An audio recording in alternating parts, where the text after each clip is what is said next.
Um dos grandes mistérios da vida é como reconciliar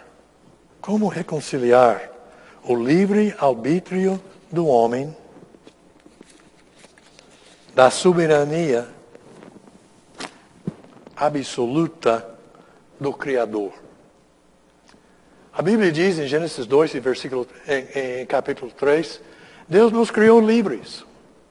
Nos criou livres para decidir, nos criou livres para escolher, nos criou livres para agir.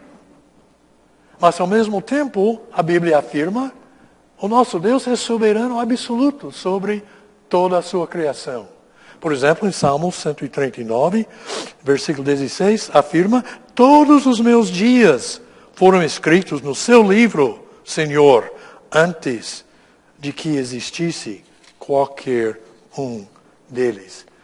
Como reconciliamos isso? Em Isaías 55, o Senhor afirma, meus caminhos não são os seus caminhos, nem os meus pensamentos são os seus pensamentos. O que passa quando os nossos planos se realizam? Não se realizam. Mesmo depois de ter orado com tanta sinceridade ao nosso Deus. Bem, às vezes ficamos irados com Deus. Às vezes ficamos decepcionados com Deus. Às vezes perdemos até a nossa fé em Deus. Ou aceitamos que o nosso Deus é soberano e não é obrigado a fazer a nossa vontade em todas as situações. Quero lhes falar um pouco agora sobre duas pessoas de grande fé e coragem espiritual que são mencionadas na Bíblia no Velho Testamento, José e Jó. Ambas passaram por grandes momentos de prova e tribulação nas suas vidas e que ilustram o que estamos falando da soberania do nosso Senhor. José, a Bíblia nos diz, eventualmente entendeu o porquê de tudo que ele passou. Ele podia ver a mão de Deus. Ele podia entender a razão por suas tribulações. Deus estava agindo para eventualmente salvar não só a José, mas também toda a sua família. Mas no caso de Jó, este caso é bem diferente. Deus nunca revela a Jó o porquê de seus sofrimentos. Quando o Senhor falou com Jó, ele simplesmente enfatizou que o Senhor é soberano. É soberano, Deus é soberano Criador. Cabe a nós confiarmos nele mesmo, nele sempre. Mesmo que não entendamos o porquê do que ele está fazendo as coisas que faz. As nossas vidas e nossas experiências pessoais, às vezes são como José e outras vezes como Jó. O importante é que sigamos fiéis. Não importa se entendemos ou não o porquê das nossas circunstâncias. Há coisas que Deus está fazendo que simplesmente estão ocultas aos nossos olhos muitas vezes. A pergunta vem, quem determina se Deus é justo ou não? Se Ele é misericordioso ou não? Quem é o juiz final? O homem ou o Criador? O nosso Deus é soberano em todas as coisas. Nossa visão do que é justo, do que é compassivo, sempre é e sempre será parcial, incompleta, por sermos seres finitos.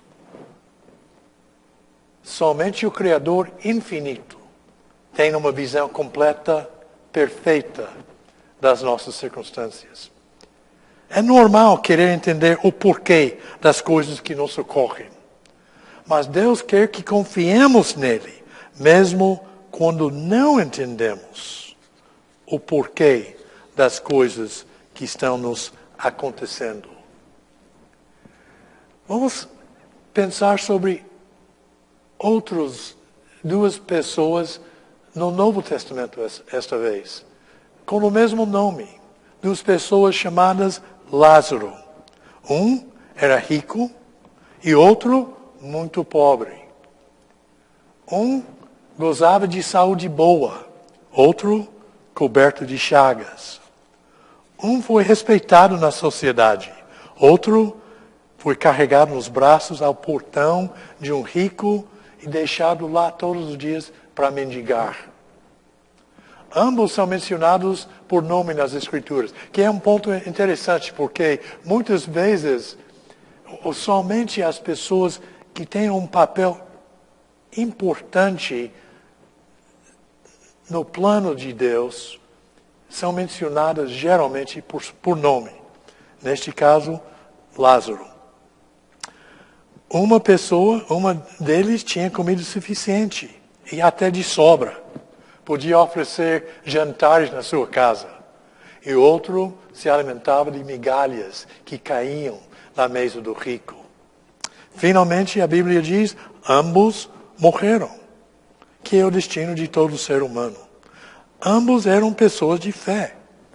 Ambos eram amados por Deus. Nos olhos da sociedade, Lázaro era, sem dúvida, um perdedor total, mendigo, coberto de chagas, comia as migalhas que caíam da mesa do rico. Até os cães vinham lamber as suas feridas. As suas circunstâncias são ainda mais terríveis porque são contrastadas com as do homem rico. O homem que se vestia de púrpura e de linho fino. O homem que vivia de forma luxuosa todos os dias. O homem que possuía um casarão. Não lhe faltava absolutamente nada em termos materiais. Lázaro, o pobre, era um homem de fé. Mesmo que alguns provavelmente pensavam que era um pecador e, portanto, merecia o que ele estava passando, a Bíblia indica que este era um homem de fé. Há grandes lições que aprendemos da vida de Lázaro, o pobre. Quero mencionar algumas delas neste momento. As nossas circunstâncias de saúde, bem-estar financeiro, classe social, educação, roupa que vestimos, todas essas coisas são completamente separadas de nossa condição de fé. Lázaro era o que poderíamos chamar um pobre rico. Pobre em termos físicos, materiais, mas rico em termos espirituais. Em Apocalipse capítulo 2, versículo 9, o Senhor Jesus se refere a algumas pessoas assim. Ele diz, conheço as suas aflições e a sua pobreza, mas você é rico. Lázaro era uma dessas pessoas, pobre, mas rico. Temos exemplos na Bíblia de homens ricos, de corações cheios de fé, como Abraão, por exemplo. Há outros exemplos de homens pobres, mas de corações cheios de fé. Neste caso que estamos falando, Lázaro, por exemplo, ou a viúva pobre, que Jesus menciona em Marcos, capítulo 12. Há exemplos na Bíblia de homens ricos sem um pingo de fé. Como o homem rico, mais uma vez, desta parábola, como Herodes o rei, como Pôncio Pilatos e outros que poderíamos mencionar. E há outros exemplos de pessoas cristãs que professam ter fé, mas que na realidade confiam mais nos seus bens materiais do que no próprio Deus. Em Apocalipse 3, versículo 17, Jesus falando sobre os irmãos em Laodiceia diz, você diz, estou rico, adquiri riquezas e não preciso de nada. E não reconhece, porém, que é miserável, digno de compaixão, pobre, cego e que está nu. Verdadeiramente, o nosso Criador vê o coração e não a condição exterior. Esta é uma lição que todos nós precisamos aprender. Hebreus 4, versículos 12 e 13 diz: Deus julga os pensamentos e intenções do coração. Nada em toda a criação está oculto aos olhos de Deus. Tudo está descoberto e exposto diante dos olhos daquele a quem havemos de prestar contas. Às vezes, Deus permite circunstâncias que não podemos explicar ou entender.